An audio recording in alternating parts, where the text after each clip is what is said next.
Alright, hello people, today we are going to create a scroll animation with JavaScript, alright, in vanilla JavaScript. So no libraries, nothing, no tool, just pure JavaScript. We will have a newsletter that is coming from the left. Okay, so let's code it. So here we are in VS Code with 3 files. So we are not going to build the HTML, it's just some content and a newsletter div right there. Okay, then we do have some styles, and the newsletter by default is hidden, all right, with opacity 0 and translate x minus 100. Okay, great. So we can start by just selecting my sliding newsletter equal document dot query selector slide in. Great. Now we do want a scroll animation, so we need to trigger something on scroll. So window dot add event listener scroll. Great. And we do need some properties to check the position, the Y position of some elements. So we do need scroll top and client height. From what? From document dot document element. So I'm doing some destructuring. I mean, I am just creating some constant with the value of the property inside the document.document element object. So now we can just log it.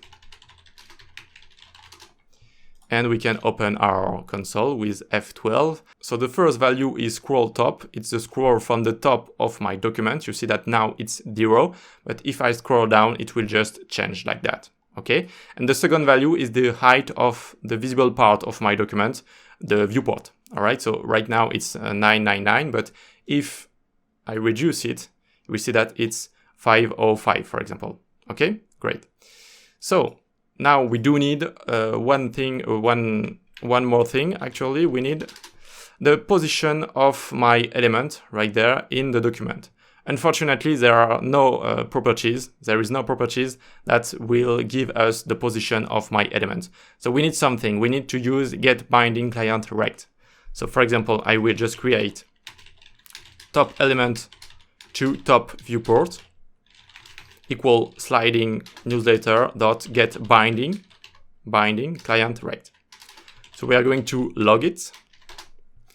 And this is pretty useful object with some property, bottom, height, left, right, etc. What is important there is top, the top value.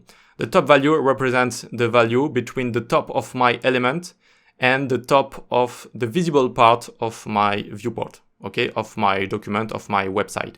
So this is the top of the viewport to the top of the element. And right there, this is 425. And if I scroll down, it will be a lower value, like 25, for example. Okay, great. So right now I will just take the top every time. Great. And now I need to do a pretty simple calculation, not a calculation, but just a condition.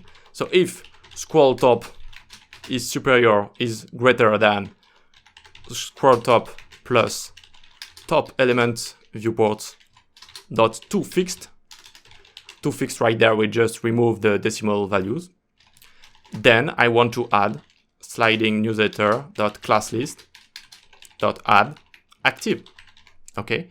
And if I pass that point, it will just activate my animation. It will just activate my animation. All right. So it's working, but what's going on right there? If scroll top, so the scroll from the top of my document, okay, so from the top of the document, so from there, all right, is greater than the scroll from the top of my document plus the value between the top of my element and the top of the visible part of my viewport.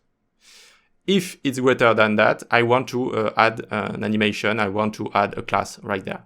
So what's going on? If you log that value, you will see that at a certain point, it will go from positive to negative. When we pass that point, it will be negative. So the scroll top will be greater than scroll top plus a negative value, and it will trigger our animation. It will be the exact point where we want to trigger our animation. All right.